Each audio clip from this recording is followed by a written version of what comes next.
After I finished school, I did a gap year. A gap year is when you take a year off to kind of rethink what you want to do with your life. You can go traveling, start a business, or become a full-time Discord gooner. But there's a lot of negativity around gap years. When people hear the word gap year, they think, oh, he's just doing nothing for a year. He's just sitting around chud-maxing. Or he's either going to Southeast Asia to try and find himself and smash ladyboys. But for me, I took a gap year when I was 18, and it was one of the best things I ever did. I took a gap year to rest up and rethink what I wanted to do in my life and what I wanted to do as a job when I got older. And this is definitely an archetype for some people on their gap year. The guy that takes a year out after school to work on businesses, try new things that they never had the time for before, and just experiment with stuff. On my gap year, I started my YouTube channel, and I realized that I actually really loved making YouTube videos and wanted to do it more. But oh my god, some people use a gap year as an excuse to do absolutely fucking nothing. Nada. They do zilch. These are the type of people that take a year out to, in quotation marks, focus on themselves and grind in silence. They'll change their Instagram bio to loading ... They start their own clothing company, but they only make one shirt that is just a shitty knockoff of Broken Planet, and they'll call it something like Cold Love. But they're not gonna order any more hoodies and try and sell them. No. That's too much work. The only thing they're gonna be ordering is Uber Eats in their pajamas at 4 p.m. You'll ask them how their time off has been and they'll be like, oh yeah, I'm building something big. No, you're in your pajamas at 4 p.m. The only thing you're building up is your screen time. I had a friend like this once called Matt. And Matt actually started off by going to university. But only after 2 weeks he dropped out, and he said it's because his accommodation was terrible. He was surrounded by a bunch of crack addicts, so he said next year I'm gonna reapply to a different, better university. But that means this year I'm actually gonna take a gap year. And I was like, cool bro, do you wanna like try any new stuff on your gap year? Maybe experiment with like stuff you haven't done before? No homo. And this was over text message, and I kid you not, I did not get a reply for 2 months. I don't know where this guy disappeared to for 2 whole months. My parents were friends with his parents though, and his parents said that he had become the most lazy, degenerate person ever. Matt had gone from a university degree in physics to sleeping until 2 p.m, eating nothing but dino nuggets and Doritos and just doom scrolling and gooning. And if he wasn't doing one of those, he was doing both of them simultaneously. And his parents said he was just really bored, which is okay. You're supposed to be bored on your gap year. Being bored will lead your brain to forcing you to do stuff. But this guy was just a chud. I'm not gonna lie though, resting, it's fine, it's good for you. You took a year off to rest. But if you're not careful, you could just turn into a 24/7 bum that does nothing all day. So please don't end up like Matt. But then there's even worse people.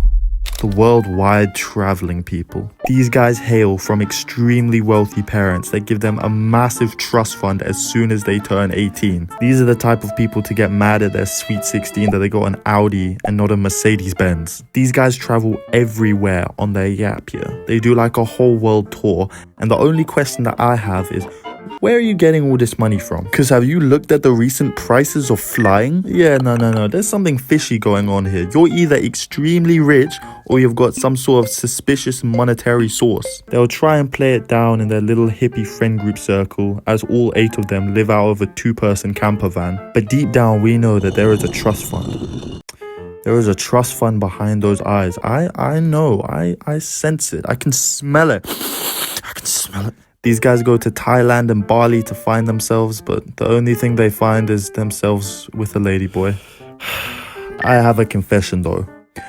I went traveling on my gap year. I met my now ex-girlfriend while I was traveling, and we both were gonna go to university after we had finished traveling. But she ended up getting a job instead of going to university. However, that job only started in September, which meant she had another gap year that she could do.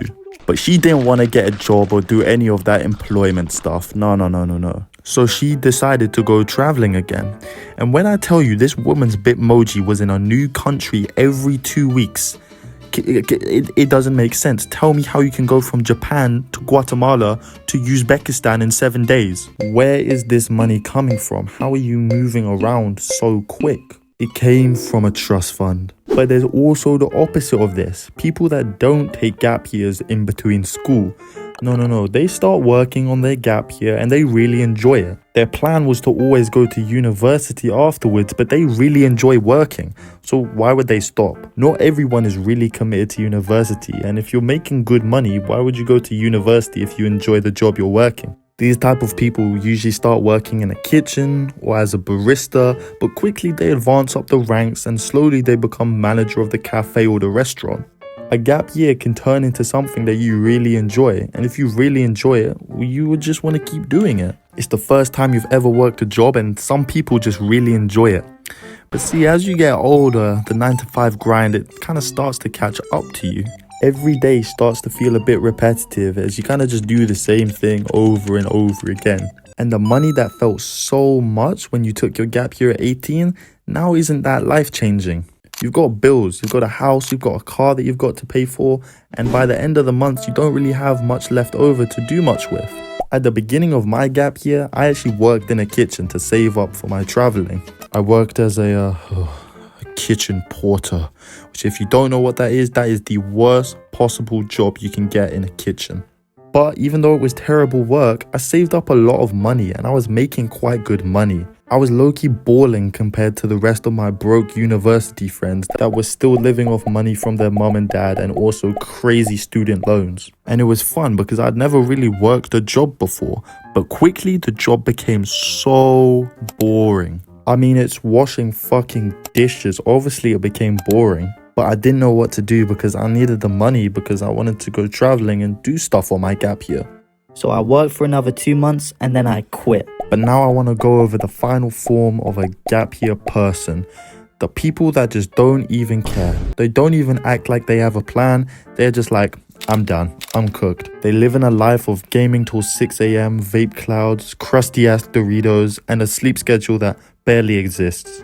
It's different to the other people that act like they have a plan. These guys just full on embrace the bumminess. They're on their 16th watch through of Breaking Bad, and if you ask them what their plans are, they'll be like, just vibing, just chilling, trying to figure stuff out. Brother, what are you trying to figure out? The fucking key to the universe? Why is it taking so long to figure out what you want to do?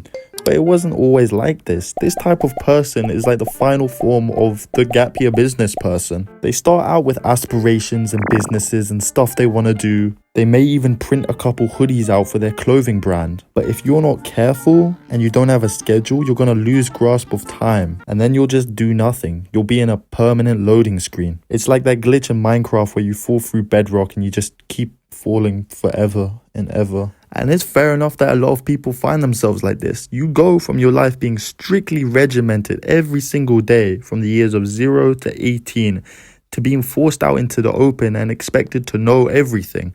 And it's difficult because obviously you don't know everything. My dad always used to say, and I don't know why I just said he used to say, he still says this, he's still alive, but he used to say that the years of 18 to 22 are the most difficult time in your life. If you like the video, please like the video and I'll see you later. Bye-bye.